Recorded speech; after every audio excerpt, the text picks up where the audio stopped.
Jangan lupa subscribe YouTube channel Metro TV News dan nyalakan notifikasi.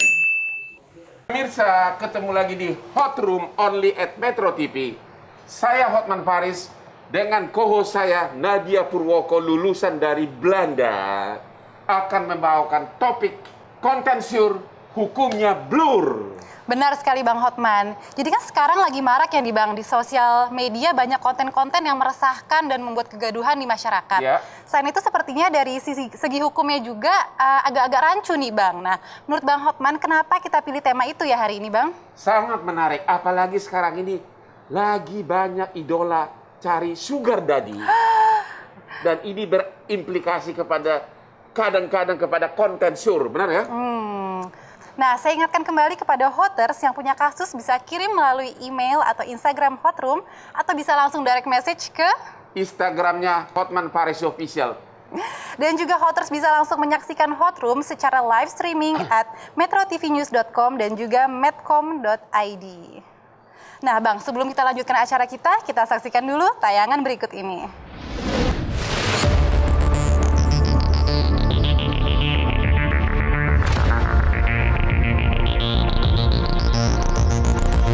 Kemajuan di bidang teknologi dan informasi membuat masyarakat saat ini disuguhkan banyak sekali informasi melalui internet. Namun dampak negatif yang terjadi adalah maraknya konten-konten asusila yang banyak bertebaran di dunia cyber. Konten asusila sejumlah artis yang beredar belakangan ini telah membuat dunia netizen gaduh. Untuk melindungi warganya, negara telah membuat peraturan perundang-undangan yang mengatur tindak pidana yang melanggar kesusilaan melalui KUH Pidana, Undang-Undang Pornografi, dan Undang-Undang ITE. Kominfo pun telah bertindak menurunkan konten-konten asusila yang beredar tersebut. Namun ukuran kesusilaan juga masih menjadi perdebatan sendiri. Bahkan belakangan, ada yang mengaku data pribadinya yang sudah dihapus malah bocor ke publik sebagai konten asusila. Pornografi sebagai cybercrime pun juga makin berkembang. Bagaimana ukuran yang jelas mengenai aturan ketelanjangan ini? Apa jerat hukum yang dapat dikenakan pada pembuat, penyimpan, dan penyebar konten asusila?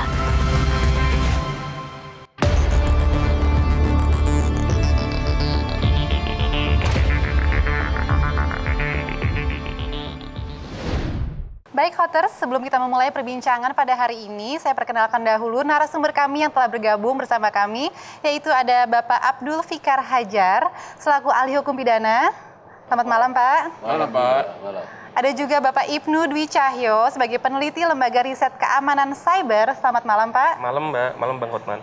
Dan telah bergabung juga bersama kami melalui video conference, yaitu ada Bapak Antonius Malau, selaku Koordinator Pengendalian Internet, Direktorat Pengendalian Aplikasi Informatika. Selamat malam, Pak. Selamat malam, Pak. Bang Hotman. Selamat malam, Pak. Dan juga ada Bapak Aga Khan, selaku pengacara kasus-kasus konten asusila. Selamat malam, Pak.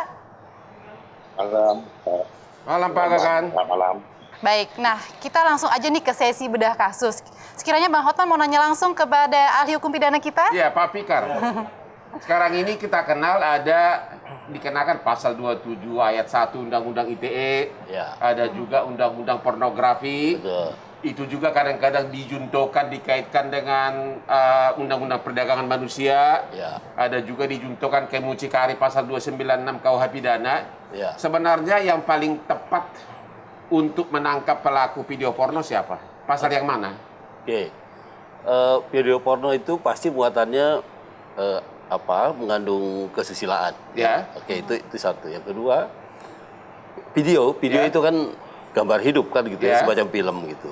Nah, kalau dia disiarkan melalui media sosial gitu Ya. ya, maka dia lebih tepat kalau menurut saya pornografinya kena. Itu pasti Pasal yang pornografi. pas undang-undang pornografi. Ya, Oke. itu pasti pornografinya kena, Ya. terutama penyebarannya, pasal 4-nya itu. Ya. Yang kedua juga Undang-Undang ITE, pasal 27 ayat 1. Dan penyidik lebih suka pornografi karena 12 tahun penjara atau berapa tuh? Kalau di ITE 6 tahun. Ya. Tapi juga sebenarnya kan ini tidak pidana lama. Ya, Ya. kalau di KUHP itu kan ada dulu ya. Ya. Dulu ada dilarang memperlihatkan, menyebarkan pasal 282 kalau nggak salah. Ya. Tapi itu hapus ketika pemerintah melakukan program keluarga berencana. Ya. Dia harus mempertunjukkan alat kontrasepsi, harus betul. Nah, itu kemudian pasal itu tidak efektif gitu. Ya. Nah, kemudian baru ada undang-undang ITE dan undang-undang pornografi gitu ya yang Oke, jadi dua pasal inilah yang paling Iya, kalau menurut saya relevan. yang paling Kalau tepat gitu itu. pertanyaan saya kedua mengenai siapa yang kena. Kalau contoh kasus pertama ini langsung. Kalau saya cuma bikin video porno, bukan video porno, saya lagi mandi, telanjang, ya, saya videokan, terus saya simpan. Ya. Terus entah kenapa tiba-tiba itu menyebar. Ya. Oke. Ya, itu berarti kan saya membuat. Ya, Pertanyaannya, apakah hanya membuat toh, ya, tidak ada bukti menyebarkan bisa kena? Ya. Di pasal 4 itu Ya. ya membuat dan menyebarkan. Membuat Koma, ya, menyebarkan. Artinya Membuat itu di dalam penjelasannya tidak termasuk untuk dirinya sendiri. Nah, jadi sebenarnya di dalam penjelasan undang-undang pornografi ada pengecualian. ya. Kalau membuat untuk diri sendiri Ya. itu tidak kena. Kalau tiba-tiba hilang dari kamar saya menyebar, kan rata-rata begitu. Ya. Nah, itu gimana itu? Apakah bisa dikenakan? Lu sembarangan menyimpan, lu sembarangan simpan kayak kasus yang dulu artis si A gitu loh. Nah, itu gimana? Ya, kalau kemudian menyebar dengan sendirinya, itu tadi penyebarnya pasti kena. Kalau pornografi ya, penyebarnya kena, modelnya kena, ya pembuatnya juga kena kalau membuat untuk disebarkan. Atau lebih contoh beginilah, lagi musim sekarang ini, si cewek ini tanpa dengan inosen kirim gambar dia yang seksi-seksi, ya, oke, dia hanya kirim untuk pacarnya. Tahu beberapa bulan kemudian menyebar. Yang kena siapa? Yang kena mereka yang kemudian menyebarkan secara luas gitu. Oke, untuk pribadi, tapi kan dikirim di WA ke pacarnya. Ke pacarnya. Ya, itu gimana? Hanya untuk pribadi pacarnya. Iya, makanya kena saya bilang nggak? itu tadi.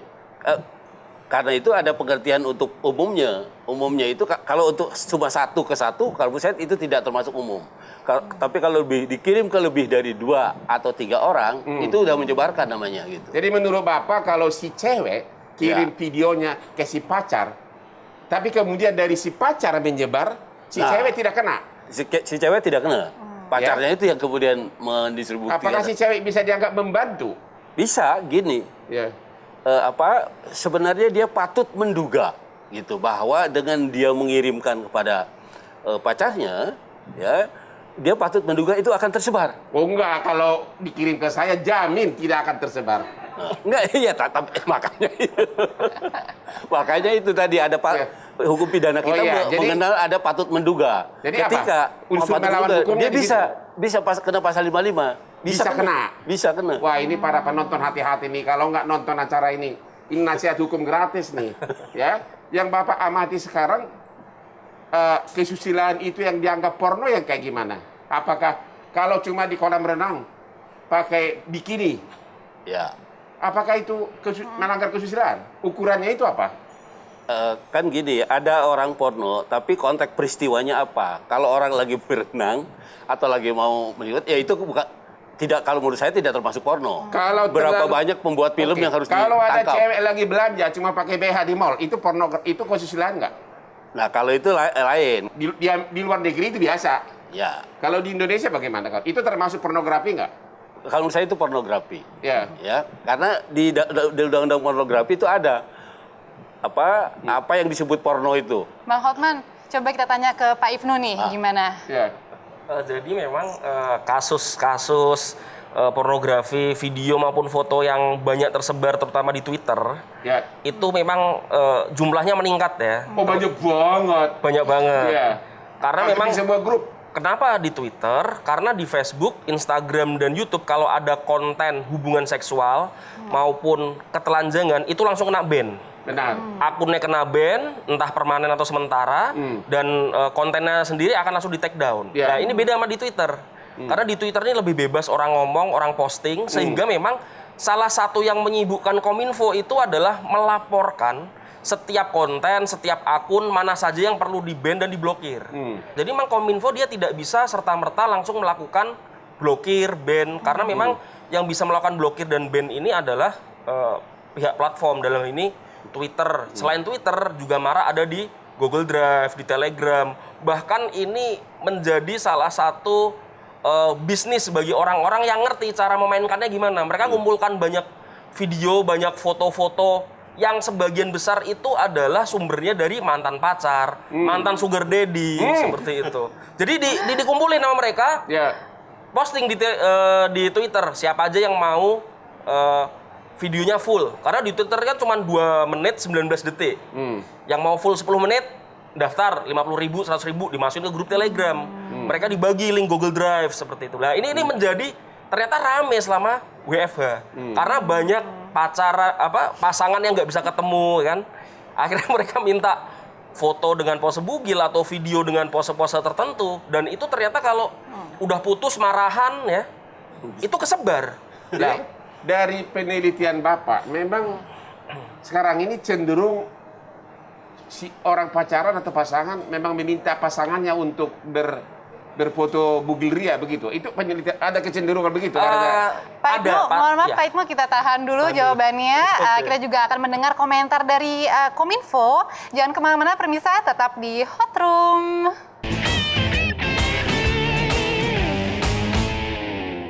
Baik Hoters, masih bersama saya Nadia dan juga Bang Hotman Paris di Hot Room. Nah, kita penasaran kan sama jawabannya Pak Ibnu? Silakan Pak. Ya, itu tadi. Sekarang ini kebanyakan video sur itu bajakan karena hubungan pacar-pacaran, kirimin dong sayang gitu loh. Tapi kalau kita lihat video-video yang beredar terutama di Twitter, lalu juga kita cek beberapa website porno di luar negeri yang di sana yang mengupload orang Indonesia.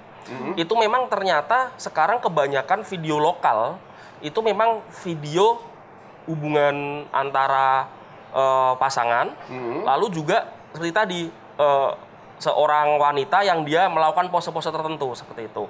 Nah, masalah ini tidak akan selesai dengan pendekatan religi, Sumama.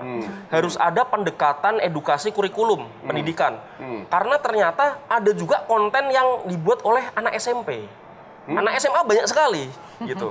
Anak-anak mahasiswa banyak sekali kampus, dan itu naik ke Twitter itu sangat banyak sekali.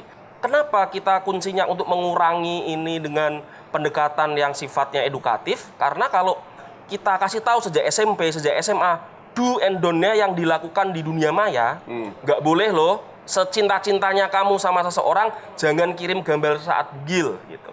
Karena efeknya luar biasa. Kamu waktu SMA ngirim gambar bugilmu, video bugilmu, nanti waktu kamu kuliah mau nikah tiba-tiba gambar videonya muncul, nggak jadi nikah. Nah, resiko-resiko semacam ini harus diketahui oleh masyarakat. Pemain baru dalam bidang ini mulai ngerti nasihatnya. Terima kasih. Ya. Gimana Pak Anton komentarnya? Kami dari Kominfo, karena disebut tadi pembicara Pak Fikar ya. Sebetulnya ini di peraturan perundangan sih sudah cukup jelas ya, tidak. Tadi ahli hukum pidana sudah menjelaskan, saya pikir sudah clear. Nah, kami dari Kominfo bergerak dari sisi internetnya tentunya. Jadi di Undang-Undang ITE nomor 11 tahun 2008 yang diubah dengan Undang-Undang nomor 19 2016, jelas sekali di situ pasal 27 ayat 1 regulasi tersebut tadi bahwa asusila mengarah ke mengacu ke pornografi ya. Nah, Undang-Undang pornografi juga sangat jelas di situ bahwa pasal 17 dikatakan pemerintah daerah wajib melakukan pencegahan, pembuatan, penyebarluasan, dan penggunaan pornografi. Tadi memang diangkat juga beberapa pengecualian. Tadi yang untuk diri sendiri, juga untuk kepentingan pendidikan dan kesehatan, dia ada pengecualiannya. Itu yang dari sisi kami. Yang saya lihat di grup chat di WA, itu banyak benar itu beredar yang video porno itu sesama teman. Apa Menkominfo bisa punya kewenangan menghentikan itu grup chat di WA? Sepemahaman saya, WA itu adalah komunikasi privat. Jadi pemerintah tidak boleh sebetulnya masuk ke komunikasi privat. Jadi yang Kominfo yang bisa ngecek secara kewenangan di mana? Di saluran mana? Yang komunikasi publik di media sosial yang bisa diakses oleh publik di website, itu kami lakukan pemblokiran dan take down. Kami kalau untuk media sosial, Kementerian Kominfo tidak bisa melakukan pemblokiran, karena kalau pemblokiran kami lakukan di sini nanti semua layanan yang di media sosial tidak bisa diakses siapapun, padahal mungkin hanya satu itu saja yang bermasalah. Iya benar. Jadi kami mintakan take down kepada si pemilik penyelenggara platform media sosialnya. Kalau IG itu ada di Facebook, benar. Kalau gitu yang pornografi yang selama ini sudah banyak di take down oleh Kominfo di apa? Sudah berapa banyak dan di media mana banyak kan? Ya, sejak kami 2015 kami lakukan pengendalian di konten internet itu sampai dengan terakhir data Oktober itu udah ada 1,3 juta konten yang melanggar undang-undang atau melanggar hukum. Dari 1,3 itu 1,05 juta itu pornografi dan berbasis website. Nah, juga berbasis di media sosial Twitter itu banyak sekali. Kewenangan Kominfo pornografi yang jenis mana? Apakah harus karena ada hubungan badan atau harus telanjang total? Kalau cuma seksi-seksi doang gimana? Mungkin kami lembaga Kominfo tidak menafsirkan ya. Kami patuh kepada peraturan undangan. Kami merujuk pada Undang-Undang Pornografi 44 2008. Tapi kan nggak diatur secara detail di situ di Undang-Undang Pornografi. Jadi yang itu kami lakukan memenuhi unsur syarat memenuhi unsur di definisi pornografi itu yang kami lakukan pemblokiran. Mungkin Pak Antonius kita pengen tahu nih standarnya suatu konten bisa dianggap ini pornografi, apa ini asusila, itu ukurannya atau standarnya dari mana ya Pak? Apa dari keluhan masyarakat gitu? Apa gimana nih asesmennya? Saya pikir tidak keluhan. Kalau keluhan masyarakat kan subjektif nanti. Jadi jelas sekali saya pikir definisi di dalam pornografi itu. Undang-undang pornografi sudah jelas definisinya. Pornografi itu misalnya tadi disebutkan ahli pidana menunjukkan ketelanjangan dan mengundang nafsu birahi dan seterusnya. Seperti saya pikir di undang-undang pornografi jelas itu. Oke, silakan ada tanggapan? Saya mau tanya Pak itu. Jadi sejauh mana sebenarnya batasan tugasnya Kominfo itu di ranah publik menghentikan pornografi atau yang ada berbau susila itu. Sejauh mana kalau untuk Facebook aja tidak terjangkau oleh Kominfo gitu. Pemblokiran yang kami lakukan atau bahasa undang-undang ITE-nya adalah pemutusan akses. Itu kalau dia berbasis website itu kami langsung melakukan pendekatan dengan penyelenggara ISP-nya, Internet Service Provider. Jadi kami kirimkan kepada mereka, tolong ini di take down, diblokir, kami sampaikan dalam list di dalam email kami kepada mereka untuk dilakukan pemblokirannya. Nah, kalau dia di media sosial, ini memang terus terang masih kemampuan pemerintah masih sebatas ini. Bisa kita bayangkan dari 160 juta penduduk Indonesia itu menggunakan media sosial. Jadi oleh karena itu, langkah yang kami lakukan adalah meminta kepada mereka, si penyelenggara Facebook atau media sosial lainnya untuk take down terhadap konten tersebut. Oke, baik. Sepertinya kita telah terhubung kembali kepada Pak Agakan. Halo Pak Agakan. Ya. Pak Agakan, tanpa menyebutkan nama, Anda pernah pegang aktor terkenal terkait kasus mirip-mirip ini, dan saya kebetulan waktu itu pengacara ceweknya. Ya. Di sini saya ada putusan pengadilan tingginya tanpa menyebutkan nama. Alasan pengadilan tinggi menyatakan terdakwa bersalah karena si terdakwa memberikan kesempatan kepada orang lain untuk menyebarkan pornografi. Artinya si terdakwa itu, si laki-laki itu tidak menyebarkan, tapi memberikan kesempatan. Boleh Anda jelaskan pengertian memberikan kesempatan pada saat itu kayak apa ya?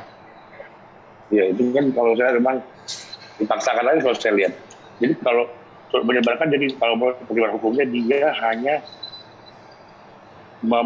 lalai menaruh file dia sendiri, kalau saya lihat.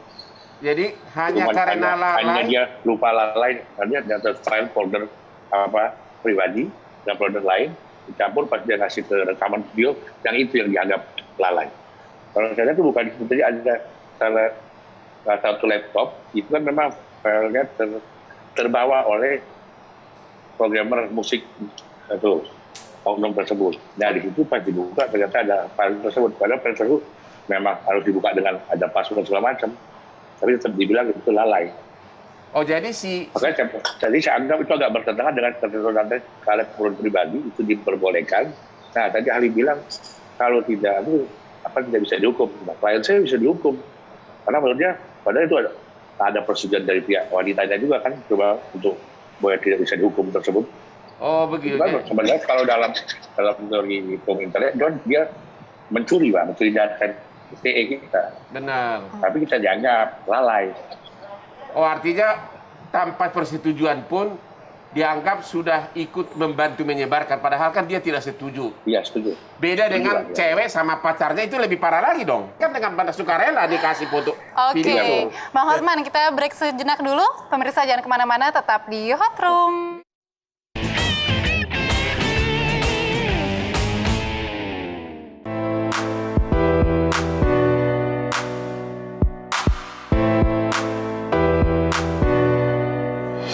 Yo, maksud hati pribadi, tapi apa daya sudah terjadi. Video panas bagai komedi, netizen beramai bagai dapat subsidi. Wow, cepat viral jika menyinggung masalah moral. Tak ada waktu untuk menyesal, pembuat, penyimpan, dan penyebar dikenakan pasal. Lantas bagaimana dengan korban? Data pribadinya kan bocor jadi beban. Dan ketika sudah sampai di pengadilan, mengapa jadi tersangka dapat ditahan? Tapi kan masih rancu, definisi kesusilaan masih kelabu. Sampai mana batasan konten itu melanggar, rinciannya pun belum terdaftar. Kontennya hancur, hukumnya ngeblur. Kenapa? Kontennya nge-shoot, tapi hukumnya ngeblur. Baik Hoters, masih bersama kami di Hot Room dengan tema konten syur, hukum blur. Nah, kita langsung balik lagi ke Pak Aga kan? Jadi Pak Aga kan tadi Halo. cerita pengalamannya menangani klien di mana kliennya itu tidak menyebarkan. Dia hanya menaruh di hard disk. Jadi yang mengcopy itu programmernya ya. Nah, kemudian Iya, benar. di copy terus dikasih ke orang disebarkan begitu. Kalau dakwaan jaksa itu dia pertama untuk konsumsi sendiri, terus diambil lagi sama orang yang pihak kedua. Jadi ini apakah ini merupakan presiden atau jurisprudensi bahwa Gimana? pengertian pornografi bukan harus menyebarkan, tapi tidak hati-hati menyimpan video porno pun bisa kena. Gimana Pak Aga kan? Jadi kalau saya lihat kayak gini, kenapa? Mungkin dari sisi perumusan hakim kan kalau menghukuman saya dari karena dia lalai menyimpan, karena unsur pribadi kan, karena untuk menghilangkan bahwa tidak pidana video tersebut tidak pendukung kalau untuk kalau pribadi, nah pribadinya mungkin tidak dari mana batasan menyimpan, tapi kan membuat itu udah pasti menyimpan kan Bang? Jadi menurut Anda agar suatu pornografi itu ada unsur melawan hukumnya, kalau saya buat video saya tidak ada niat untuk menyebarkan, tapi tersebar. Jadi unsur melawan hukumnya itu di mana agar bisa kena?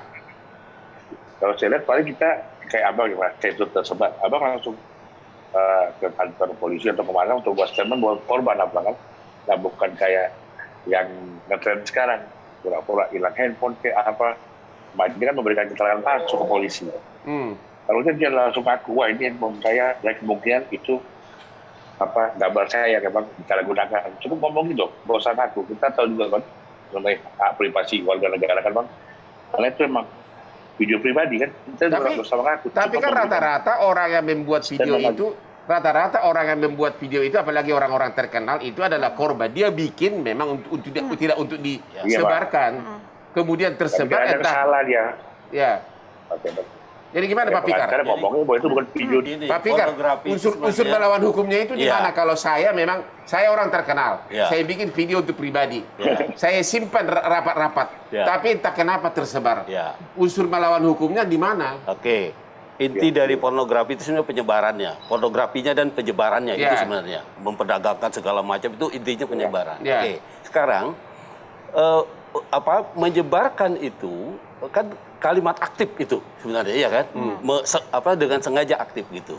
Tapi bisa juga melawan hukum kan begini, melawan hukum itu melanggar undang-undang tertulis dan melawan norma-norma yang tidak tertulis. Nah, kehati-hatian dan kelalaian yang menyebabkan akan lahirnya peristiwa yang besar gitu, peristiwa lain itu juga menjadi pertanyaan saya ini pelajaran bagi seluruh wanita cantik.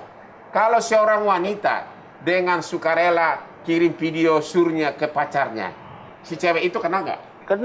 Karena mestinya dia punya sensor kemungkinan itu akan tersebarnya luas gitu ketika itu keluar dari tangannya gitu. Begitu. Jadi itu sudah memotong pengertian untuk diri sendiri gitu. Sudah tidak ada lagi itu pengertian untuk diri sendiri. Wah, kalau ini diterapkan konsekuen ada ribuan dan jutaan kali wanita di Indonesia bisa kena Ya kan, pornografi. pengecualian undang-undang pornografi itu kecuali untuk diri sendiri. Nah, tapi ketika kita sudah menyebarkan kepada siapapun dia, Termasuk kepada pacar, ya itu sudah menyebarkan sebenarnya gitu. Oke. Bukan Bagaimana sudah- dengan pembelaan? Dia tidak menyebarkan. Dia bikin tapi tiba-tiba hilang. Entah gimana. Gimana ya? Apakah hilang handphone termasuk salah satu unsur pembelaan diri? hilang kalau ditarik ke ranah yuridis, maka dia harus ada surat hilang dari polisi. Ya, orang kan Ya, kalau nggak, ya artinya Benar. bisa hilang. tapi kan kalau cuma handphone hilang biasa, jarang orang bikin surat keterangan hilang, ya kan? Nah, maksud saya itulah nanti yang akan menentukan di persidangan. Oh, berarti- Kalau tidak bisa membuktikan bahwa itu hilang secara formal, gitu ya, artinya itu masuk ke dalam Berarti ketidakhati-hatian. kalau dalam video Anda ada video porno, kalau hilang harus bikin buru-buru surat keterangan hilang polisi. Betul. Wah, ini Kalau saya pelajaran begitu. berikutnya nih. Ya. Oke, kalau gitu, Yuk, Pak Ibnu dulu. saya mau tanya Pak Ibnu, jenis handphone apa yang walaupun kita hapus, tapi ternyata susah hapus masih bisa nongol, bisa diterangkan nggak? Mungkin gini Pak, gimana caranya kita memproteksi diri sendiri? Apa ada device tertentu yang harus kita miliki? Apa program tertentu yang biar lebih secure gitu buat kita? Jadi ada perbedaan ya zaman dulu sama zaman sekarang. Kalau dulu kasus video hotnya ITENAS tahun 2000-an itu kan karena habis liburan, handycamnya diserahkan ke pihak ketiga untuk diproduksi, tapi ternyata dibuat banyak terus dijual. Nah, sekarang itu produksinya gampang karena pakai smartphone satu. Terus distribusinya cepat, pakai WhatsApp, pakai Telegram, pakai media sosial. Jadi resiko itu pertama harus kita sadari. Lalu resiko yang lain adalah saat HP itu hilang, ada kemungkinan HP itu bisa dibuka oleh orang lain. Kalau Android atau HP-HP yang lain itu bisa dibuka oleh orang lain. Apakah benar walaupun sudah dihapus sebelumnya oleh pemilik, tetap bisa nongol? Sebelum menjawab itu, kalau HP yang hilang itu adalah iPhone, itu sebenarnya relatif sulit untuk dibuka oleh orang lain. Contoh dalam kasus di Amerika, beberapa pelaku tindak teror itu melakukan kegiatan komunikasi lewat iPhone. Dan itu mereka nggak mau membukanya. Dan pihak FBI juga nggak bisa buka. Harus pihak Apple langsung. Nah, kalau tadi terkait apakah smartphone atau hard disk atau laptop saat udah dihapus apakah bisa kembali lagi, pada prakteknya itu bisa. Seperti hard disk rusak, ya. Hard disk rusak, lalu kita kulik-kulik ternyata datanya masih bisa balik. Jadi setiap data, metadata yang dihapus itu masih ada bekasnya yang bisa untuk dikembalikan. Jadi menghapus bukan tindakan menjamin keamanan. Ya, tidak menjamin keamanan. Kalau iPhone katanya di iCloud-nya bisa bocor, gimana? Bisa bocor. Itu dalam kasus terutama yang paling terkenal, kasusnya di Jennifer Lawrence dan Scarlett Johansson. Mereka tidak pernah kehilangan handphone, tidak pernah memberikan konten-konten pribadinya itu kepada orang selain pasangannya. Tapi yang terjadi adalah keduanya menjadi korban phishing email. Jadi ada email datang seolah-olah itu resmi dari Apple, tapi ternyata itu phishing. Jadi Scarlett Johansson dan Jennifer Lawrence ini memberikan username dan password. Akhirnya oleh para pelaku phishing ini, mereka masuk ke iCloud-nya dua artis ini dan ternyata foto-foto surnya banyak sekali seperti itu. Dan akhirnya disebarkan ke internet seperti itu. Oh, jadi sebaiknya menurut Anda kalau yang suka bikin video sur, mendingan jangan pakai iCloud. Mendingan nggak usah bikin. Karena itu. Jadi artinya edukasi tadi yang saya sampaikan di awal, edukasinya kita harus nyadarin untuk nggak produksi deh konten kayak gitu, meskipun itu buat suami istri sendiri, karena selalu ada kemungkinan untuk konten itu bocor. Kita nggak ngerti. Lalu yang kedua adalah edukasi keamanan cyber. Kalau smartphone kita itu bisa dijebol orang, nggak hanya foto-foto yang diambil, internet banking juga, bekas WhatsApp juga. Jadi memang karena kita terdigitalisasi, jadi resiko-resiko data pribadi segala macam terekspos ke publik itu memang semakin besar. Dan kalau itu nggak ada langkah preventif dari negara untuk mengedukasi masyarakat, itu nanti resikonya besar. Mungkin sekarang yang kena artis, bisa jadi besok yang kena presiden, menteri segala macam, kita nggak tahu seperti itu. Pak Gakan? Iya, Pak.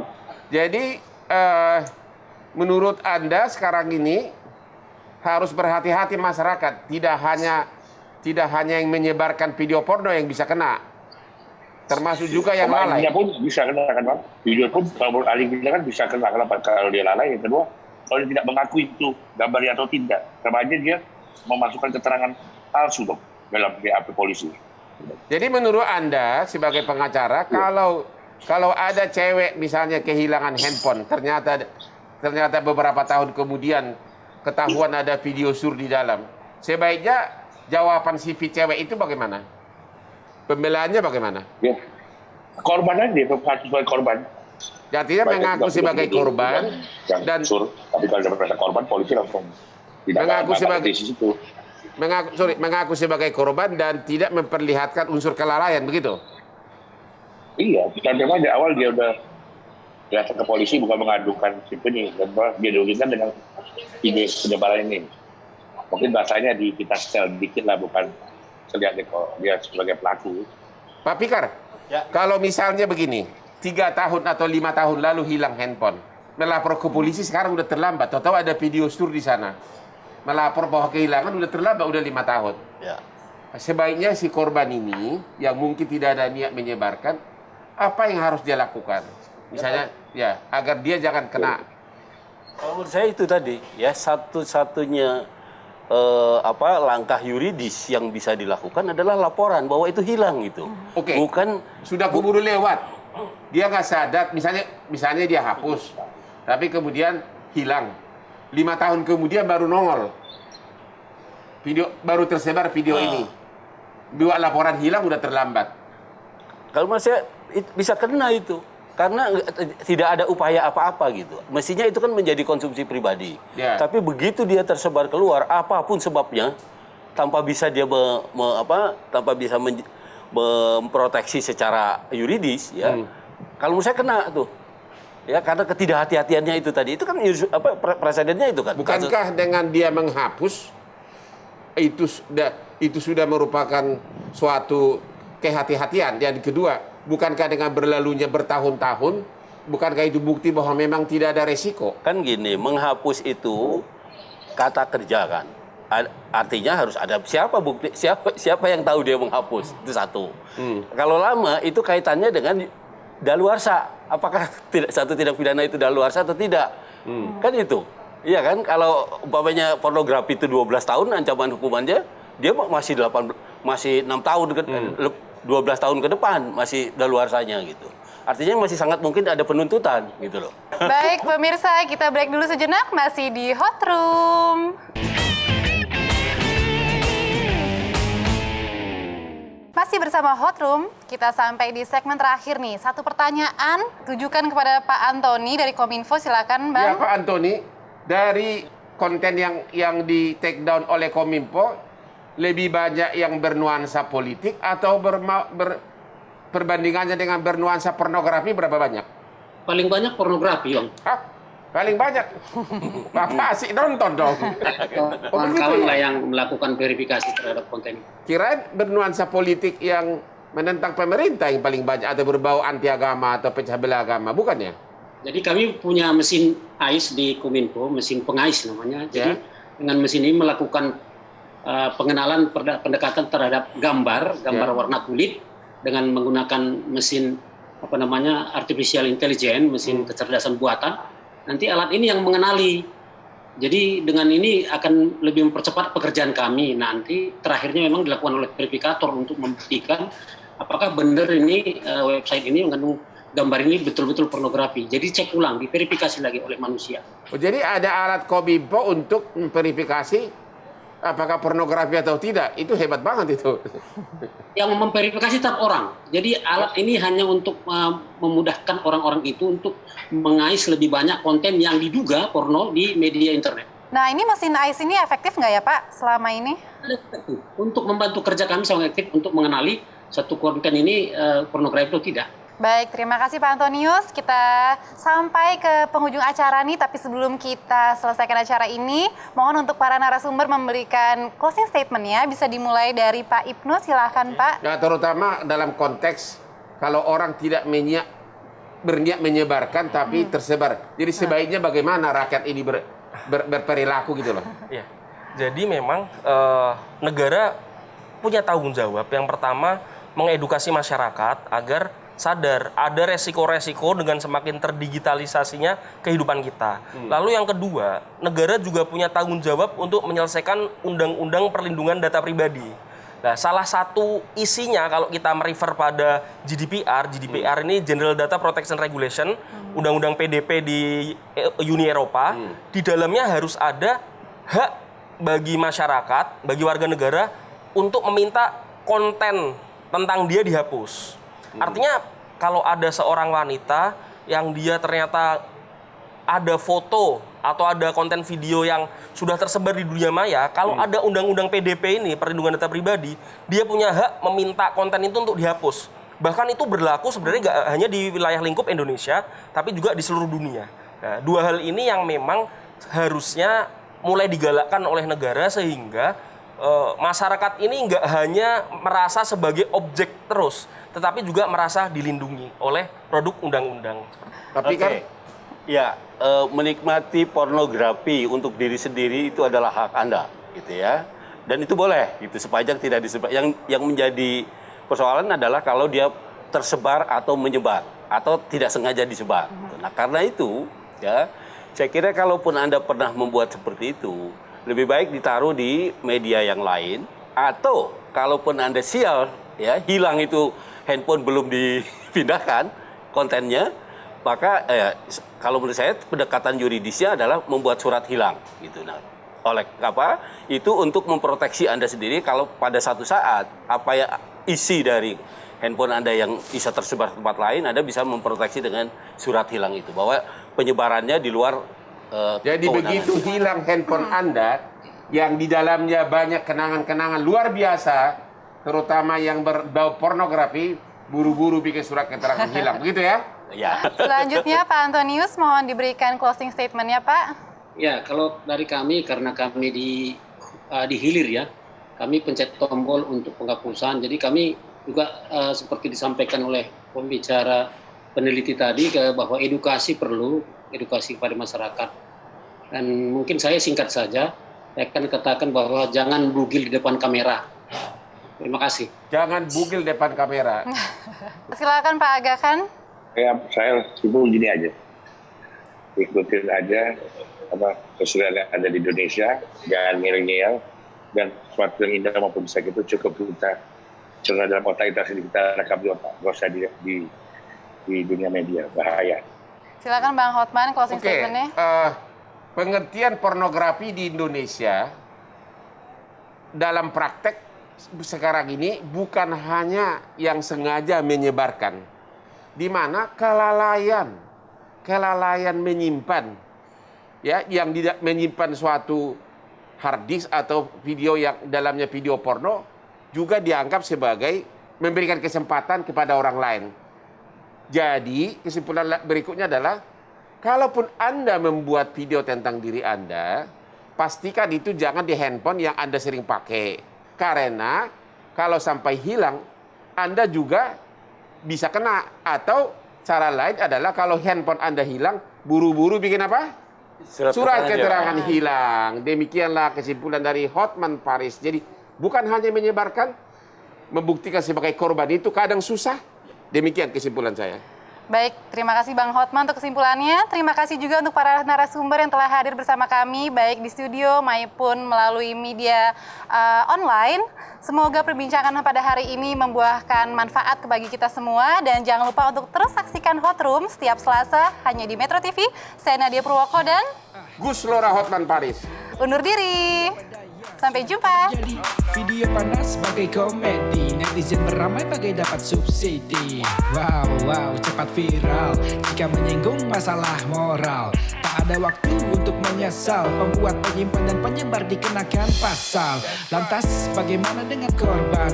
Data pribadinya kan bocor, jadi beban. Dan ketika sudah sampai di pengadilan, mengapa jadi tersangka dapat ditahan? Tapi kan masih rancu, definisi kesusilaan masih kelabu. Sampai mana batasan konten itu melanggar, rinciannya pun belum terdaftar.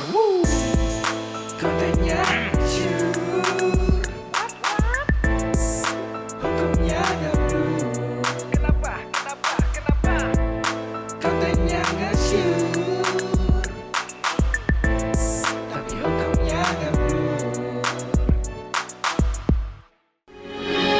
TV.